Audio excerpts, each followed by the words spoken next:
I believe we're live right now. So welcome everyone. My name is Nicole Doyle. I work for Graham's Foundation, and this is part of our team here, Amanda and Meegan. And we are kicking off our day for Parents of Preemies Day, so yay. And just to get the ball rolling, why don't I'm going to introduce Amanda, why don't you talk about your preemie journey and also what you do for Graham's. Let's just start off that way. Hi, I'm Amanda Tellmann. I am the Care Package and Community Outreach Coordinator for Graham's. I'm also a preemie mom. My youngest daughter, Holland, was born on September 1st of 2019 at 29 weeks and 6 days. Looking back on my pregnancy, it was a relatively easy pregnancy, no complications whatsoever until August 28th. Went in for a simple blood pressure check, and they admitted me into the hospital, and 3 days later, she was born. We spent 73 days in the NICU, St. Francis NICU in Indianapolis. The longest 73 days of my life. Coming out of the NICU, like a lot of parents, I believed that our prematurity journey was over and life would just go back to normal.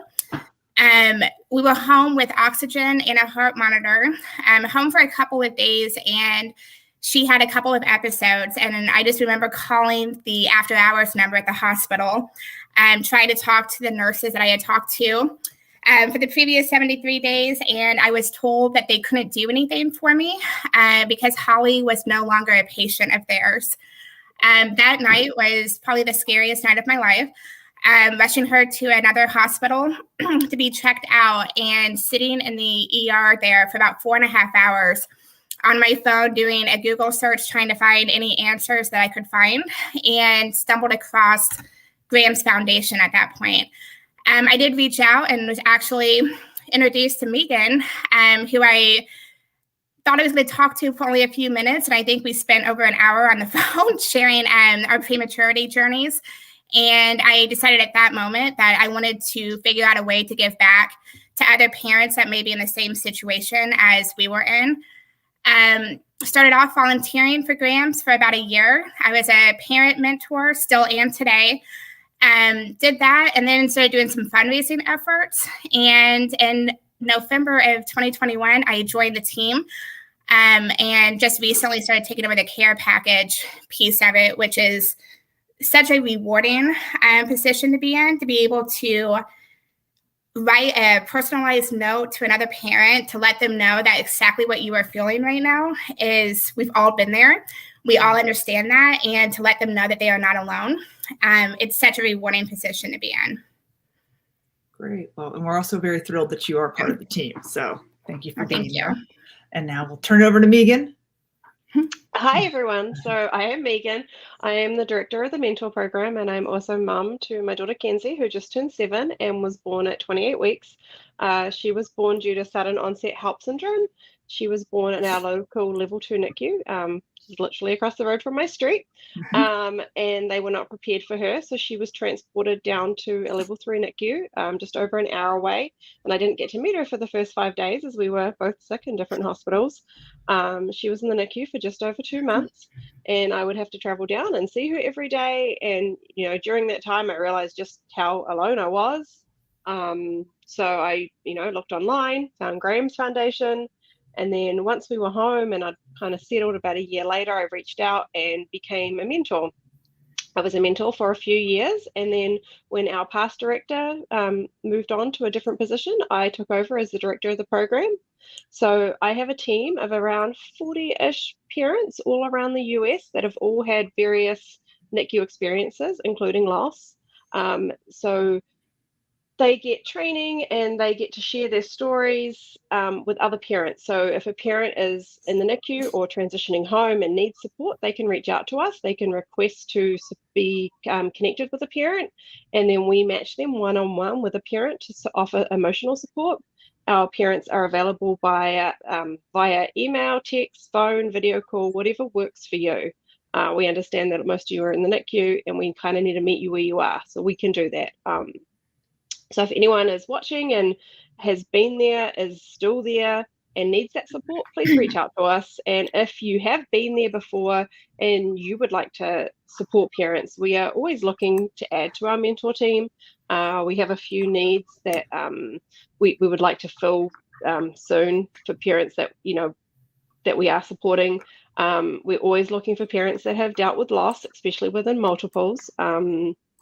We are always looking for parents that have that speak other languages. That's getting a bigger and bigger request. So, if you're interested, I will drop my information in the comments, and you can reach out to me, or you can go to our website and see everything that we offer, learn a bit about the program, and we can kind of go from there. So, awesome. Yeah, back to you, Nicole. Oh, thank you. There you go.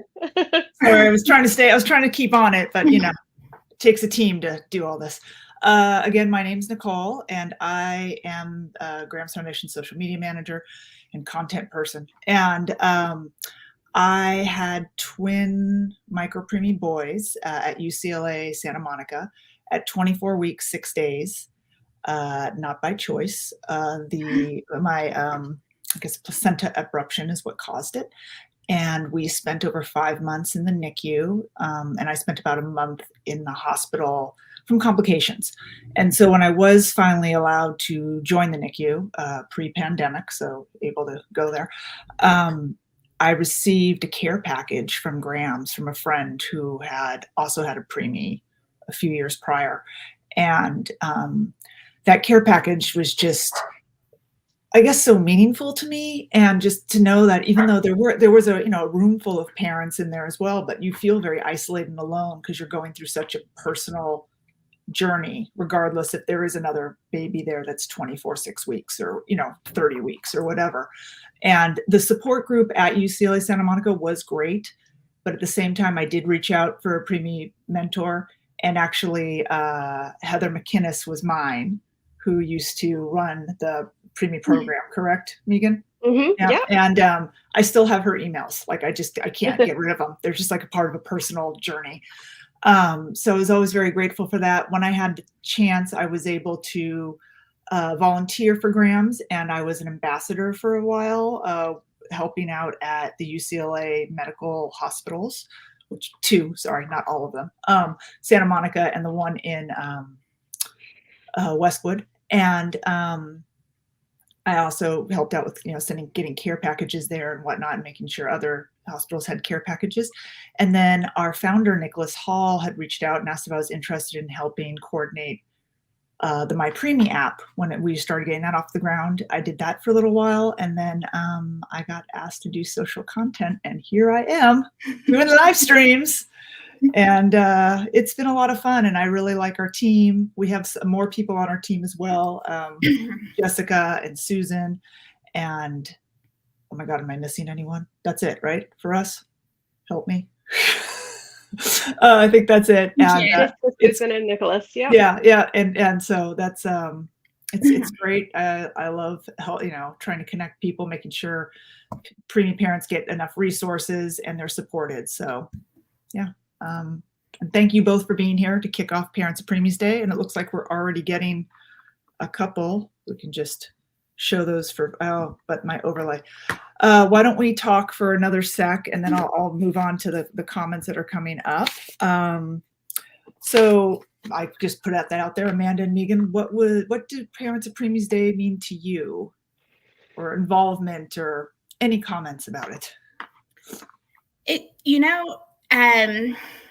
was interesting. I had an interesting emotion pop up this morning. So we started the day off. My husband and I started the day off by delivering breakfast to our NICU for the parents that are in the NICU right now, as well as the staff. And we've actually, for the past 2 years, have delivered snacks quite a few times. But because of the pandemic, we always have to meet somebody at the front desk and leave them there. Today was the first time that I got back on the elevator and went back up to level 4.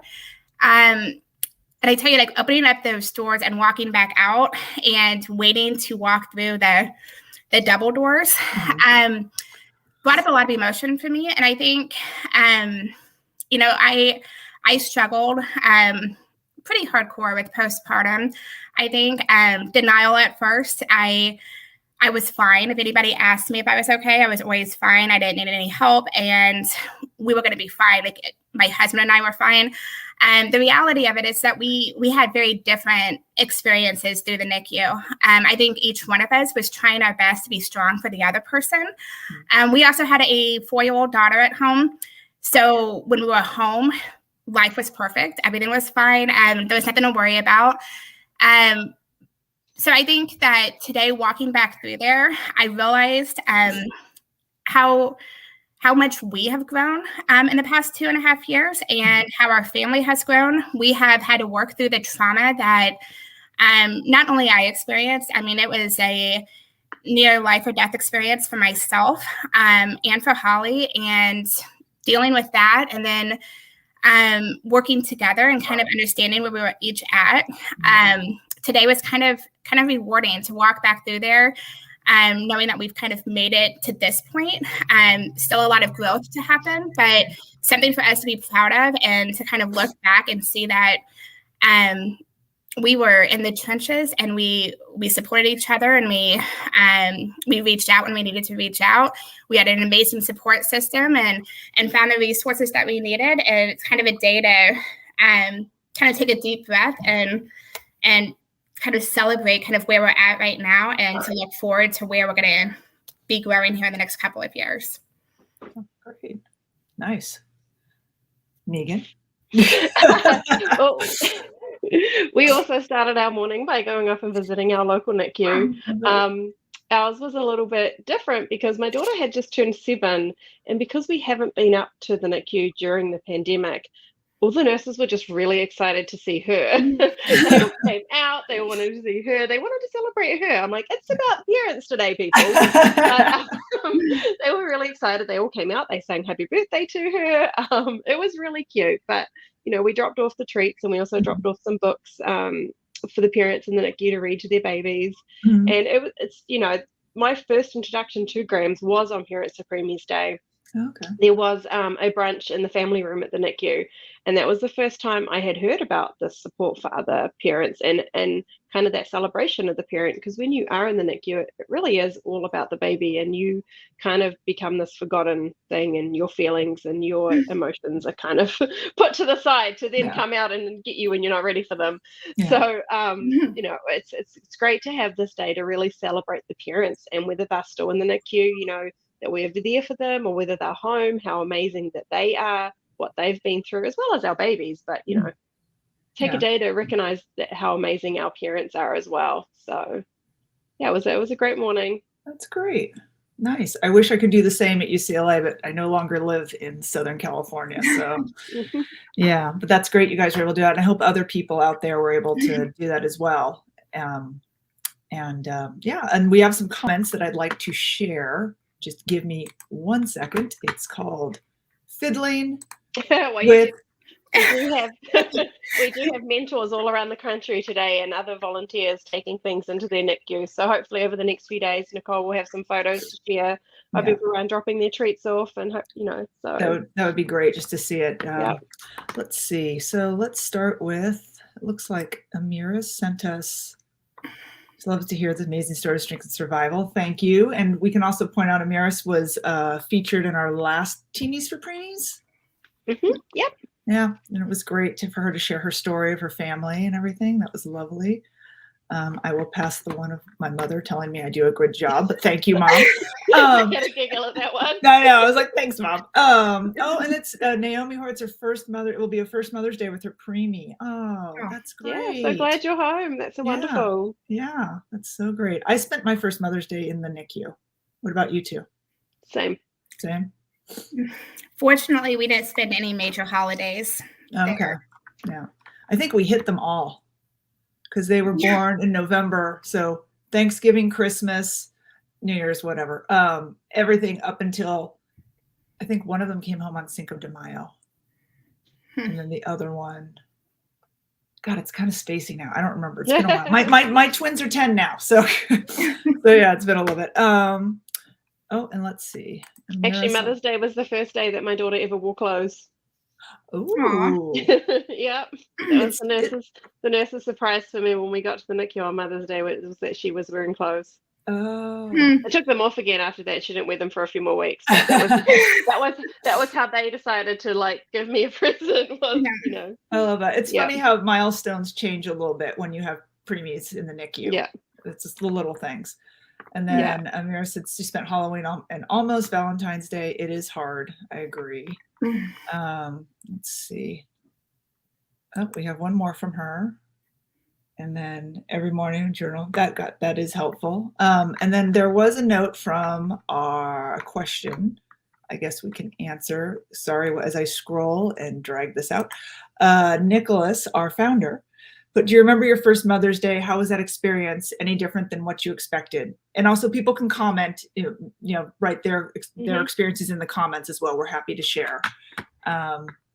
I don't know. We kind of just covered Mother's Day, but I mean, that was different for me. I expected to be I expected to still be pregnant, but otherwise, so for my next Mother's Day, I expected to be getting up and dressing my own baby, not going to a hospital and seeing, visiting her and having to leave her there. So that was definitely, it was weird because, she was my only child, and I guess you hadn't necessarily thought of yourself as a mother yet. And then it was this day that I didn't have my baby with me. So, it's definitely one of the tough ones, Mother's and Father's Days for parents when they do have their babies in the NICU, because it's a weird feeling, it's not, doesn't feel real almost. It's not the common hallmarky way that everyone thinks about it. And then when you bring them home too, and especially in this new COVID world, you're worried about germs and you're worried about things. So, and I know Nicholas has brought this up before, you weren't going out to that Mother's Day brunch or that Father's Day event. You were staying home and keeping your baby safe. So these days to celebrate you being a parent kind of weren't, they were more quiet home things. So Very true. I was home, but Holly was on oxygen until the end of February and then COVID started 2 weeks later. So we went back on lockdown again. And so that first Mother's Day with both of my daughters was spent at home and away from my mom and away from my grandma. And so, it was different. It was nice being home, but just different. So not the hallmark type. Of day. Yeah. Wow. So no more comments at the moment, but I would like to bring up, maybe we should talk about any upcoming events or things we want to mention about Graham's Foundation. Who would like to go first? Don't jump at it. This coming Saturday here in Indy, we do have the mini marathon is coming up. It is it's the launch for the month of May here in Indy, and so with the Indy 500 is a huge sporting event that takes place here. My family, the four of us and a few additional family members will be walking the 5K for Graham's Foundation. The registration is now closed, but we are still collecting some donations to help take care of the shipping costs for care packages. We had a pretty hefty goal there of 200 care packages, but anywhere from like a $5 to $10 donation is helping take care of shipping for up to 2 packages. So that is still open, I believe, until May 15th. But so we'll be out doing that next Saturday, and I think that's all we have coming up in the near future. Do we want to touch on Ambassador, or should we? Let's just show that, because I'm very proud that I have the thing. So let's make that happen. So go for it, Amanda. Yeah. So, kind of following along with my experience, with my story, I think once life kind of calms down a little bit, I think that most parents feel like they want to do something more, because like Meegan said, it's a very isolating experience, even though, and I kind of find it funny that you feel like you are alone in the NICU, even though there are 30 to 40 people in and out of the room nonstop all day, and you're passing people in the hallway, and there's always people in the parent lounge, but it's a very isolating experience. And so I think for me personally, trying to find something that I could get involved in and to volunteer and give back. I share almost with every parent that I speak with that we had a nurse in the NICU that sat down with me on a very difficult day. Lots of tears rolling down my face, saying, she just sat down and she was like, I need you to understand that whatever you are feeling right now is exactly the way that you are supposed to be feeling. That there will be moments where you want to laugh in here, where you are happy, where you want to be at home and you don't want to be here, but you don't want to feel bad. Like whatever feeling and emotion that you have is exactly the way that you are supposed to be feeling right now. And I hold on to that. And I like that when I'm speaking to another parent to be able to share that, because I think the amount of guilt that I had, especially being up there. I mean, even I guess going back to my experience, I was really sick for the first week that Holly was here. And so I was on the 3rd floor, she was on the 4th floor. And they would tell me all the time, all I had to do is hit the nurse's button and they would take me up there to go see her. And I was terrified. Like, I didn't want to go up there. For me, I thought, like, God forbid, if she doesn't survive this, I don't know that I will survive if I get too connected. And so I was protecting myself by kind of keeping my distance. That was really hard to admit. And so anytime that I would have a family member, like my mom come in or my husband come in or a nurse come in and say, do you want to go up there and see her? I was like, yes, I want to go see her. But I felt like that's what I was supposed to say. So that nurse telling me that whatever emotion I was feeling was the way I was supposed to be feeling right then, I think that finding a way to give back to other parents to kind of help them through that process has been very rewarding for me and kind of healing for me as well, because hearing their stories and having them say a feeling or an emotion that they had that I remember having. And I'm like, it is part of the process. It's part of the journey. So I think for like a parent that is trying to figure out how they can give back and not really know what role they can play, reaching out to us about the ambassador program is a good start. Nicholas and I, the founder and I, are trying to recreate the ambassador and the volunteer program. So there would be a role and a perfect fit for whatever involvement you want to have. So if being a parent-to-parent mentor, you feel that in your heart that is a good spot for you, we can get you in touch with Meegan. If you feel like maybe just sharing some of the content that Nicole shares on social media is a way to help your friends and family that see your Facebook page, maybe that's the involvement that you want to have, like there would be a role for anybody. Fundraising, the community outreach piece of it. So there would be a lot more information coming over the next couple of weeks, but I think that whatever you feel in your heart, whatever you're passionate about, we can find a way for you to fulfill that and to help other parents. That was perfect. Awesome. Thank you for sharing that. Let's do that. Meegan, do you have anything? Oh, actually, I'll flip over real quick because I just want to show it. The most adorable care package thing. This is Amanda's daughter when they were sending out care packages one day. So. Oh, she loves it. Like, she thinks the post office is the best place. That's awesome. But yeah, I mean, our care packages, Amanda, you have, and it's still pretty. I mean, even in COVID times, it's been pretty robust. Requests. Okay. Cool. Yes. Awesome. Okay. Meegan. Yeah, I mean, I think I would just tell everyone to check out our online community if they want support. They're not sure if they're in the NICU or home from the NICU, and kind of see what it is that they need. Maybe they need to talk to a mentor, or maybe they would like to become a mentor. We're always open to that. Reach out, have a look, see everything that we do have on our website. Check out our care packages and everything we have, and just kind of see what feels right for you. Everyone is on different parts of their journey. They have different experiences. So just figuring out what is going to work best for you. Yeah. And if we're always here if you need that support. And it doesn't matter if you're 5 years out from the NICU and you still want to talk to someone, that's okay. We have, parents that have got, like Nicole's boys are 10. We've got up to, I think our oldest is 16.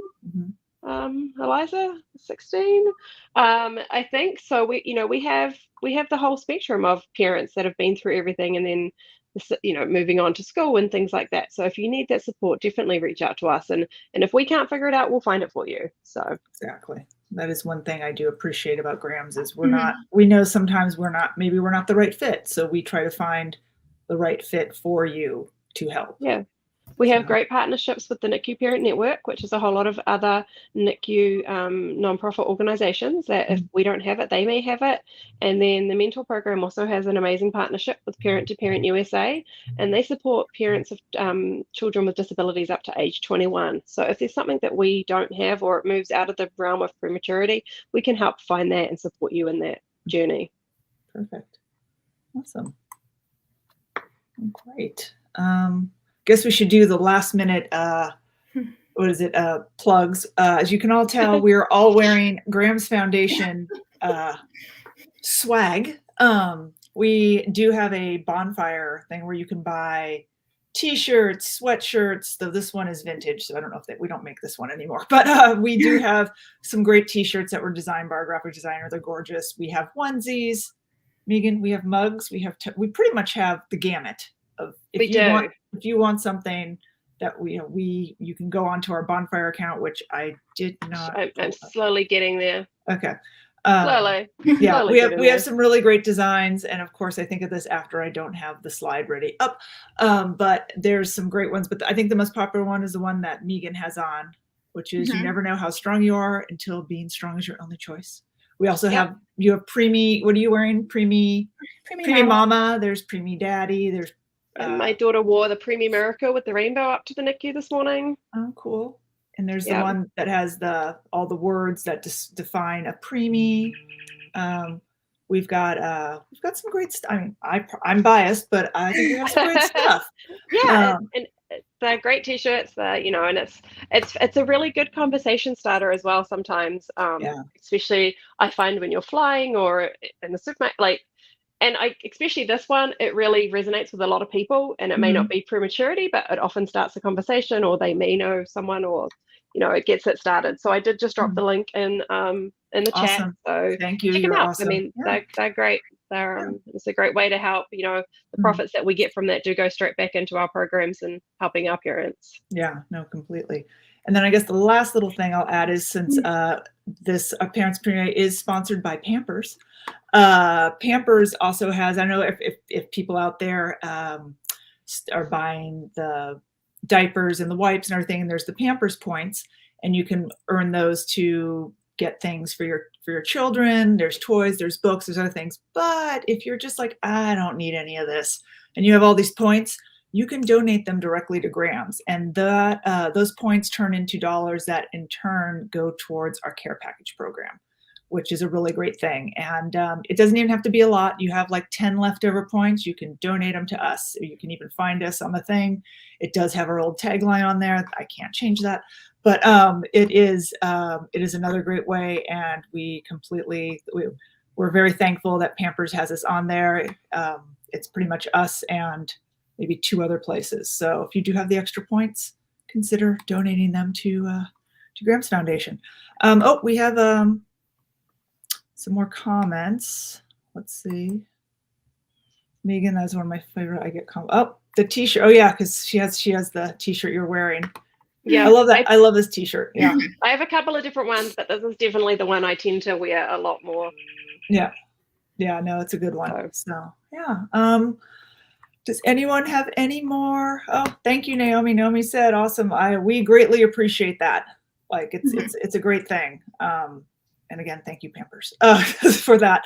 I don't know if we have anything else. We have covered everything, and we've gone for half an hour. So yeah, if there's anyone that's on here now that's listening or watching and has a question, now's the time to ask.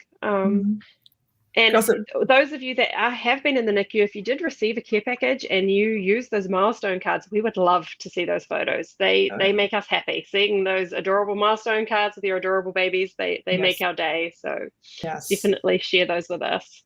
Definitely. It's a great thing. And I had another comment I've totally forgotten. So thank you. Yeah, that's all right. No, it's totally fine. So I guess thank you everyone who joined us. And we still have 2 more. Actually, it's more like 2.5. We have another Nicholas Hall and Andrew Mail, who actually is a former, I don't know if you say former preemie or he is a preemie, but he's older now. He much, I don't know. He's An older adult now. that was born premature. There we go. Thank you for proper wording.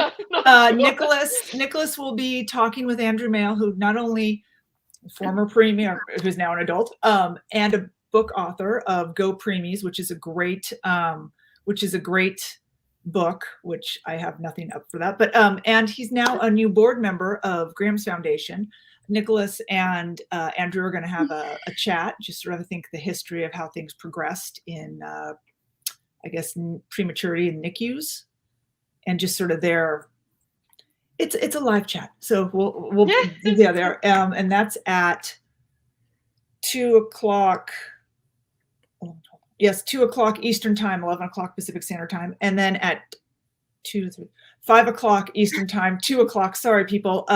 Pacific time. Nicole's our only team member on the West Coast, so she always has to work on our schedules. Yeah, mathing is hard for me sometimes. But I'll be interviewing Melissa Harris, who is a preemie author of a great book that I now feel like I need to buy, and then also, oh no. I'm blanking on names. Oh, I just had a melt. Yeah. Sorry. While doing a live stream. That's great. I mean, yeah. Michelle Armstrong. Awesome. Armstrong? Yes, thank you. Oh God, I just had I was like 2 M's. I'm very sorry, Michelle, if you're watching this. Michelle Armstrong, who has Finn & Co., who have, from her prematurity journey, developed this wonderful product called Finn the Panda that is, it helps sort of comfort babies during a hospital stay, and that goes for NICU, PICU, ICU. It's a lovely thing, and we'll discuss more of that this afternoon. And that's at 2:00 and then 2:30. And we'll have some giveaways during the day and other posts, and hopefully some more sharing. And hopefully it'll just be a fun day today, just to celebrate you, the parents of preemies. Yes. So thank you both for being on here. And I guess, hold on, let's do the last thing as I learn StreamYard. Oh, there we go. Parents of Preemies Day. I'm getting there, people. But anyways, thank you both for being on. And again, if anyone has any questions, you feel free to DM us on Facebook, on Instagram, or you can reach out on our website and send a message that way as well. So thank you, everyone. I hope you all have a wonderful Parents of Preemies Day, and remember to celebrate you. Yes, definitely. Okay. Yep. All right. Bye. All right, bye.